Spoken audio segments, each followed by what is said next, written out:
Hey everyone, sorry about the audio quality, but lunch break, got to do some stuff, got a lot of stuff going on in the evening. I just wanted to do a quick vlog and kind of do a recap of the stuff I talked about yesterday. So you saw my massive failure when I tried to show that video editing program that I was working on. I actually figured out what the problem was. The issue was I didn't hit escape. I actually just closed the window, and the way that it's set up is you have to hit escape in order for the project to exit cleanly. So let's just bounce back into that project and I'll show you what the application does. So basically it allows you to take a video snippet and captures some video and snips it if there's motion in the frame. And that's all I really wanted to do.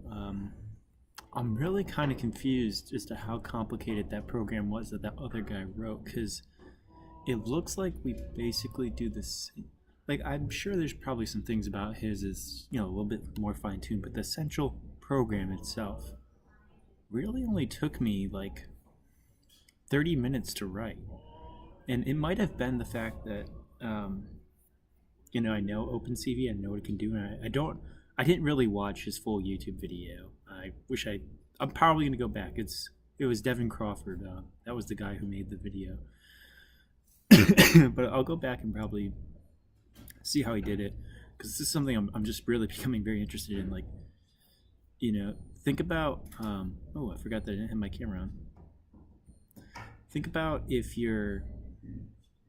Actually, I'll just turn this on, and we'll see what happens in the end. Let's go up here and make sure I got one set. Think about, what if we had like a motion detector or something? That's one thing. How about an emotion? How about an emotion detector? A thing that captures, when someone smiles, that captures the video for 3 seconds after that. Or, like, I guess, this type of video editor is cool for like dancing. Like if you're like into dance, that could be one option. How about, lighting changes and stuff? So this is a shoddy program right now. What it's doing is it freezes when there's a big change, and it's supposed to show it in being recorded.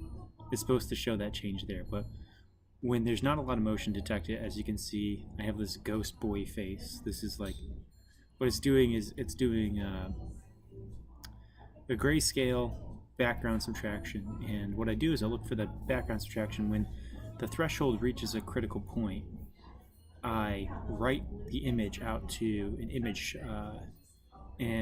file. So write image sum. I think this might have been the thing that guy was missing. If you have image sum, OpenCV will allow you to take an entire sum of the matrix just in one full go. So I look kind of weird here, but that's because there's not a big change. And then you see how this isn't recording, but when I move, that frame, it takes a lot because it's RGB. Okay, so that's the whole video right there. Right, so now we can do a live test. So get out of this.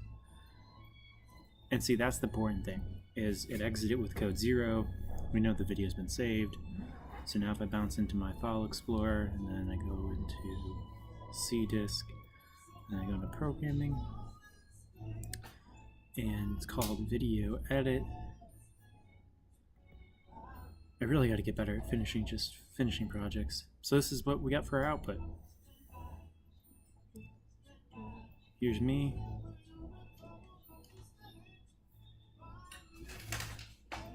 Catching a little bit of motion. Caught some motion. Stops, catches motion. Stops, catches motion. Stops, catches motion. Stops, catches motion.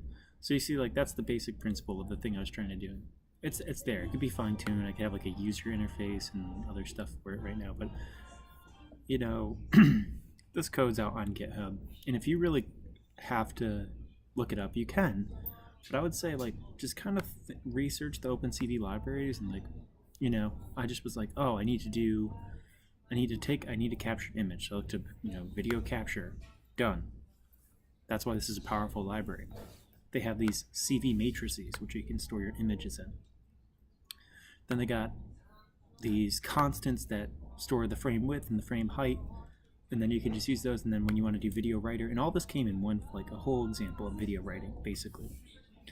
And then, this, I don't know if this was totally intuitive to some people, like to take the absolute difference of these images and then set it to 0 if there isn't a number, and then this threshold's extremely experimental. Like I came up with that number on my own. And then this stuff in here I got from someone else on the internet, Stack Overflow post, I think.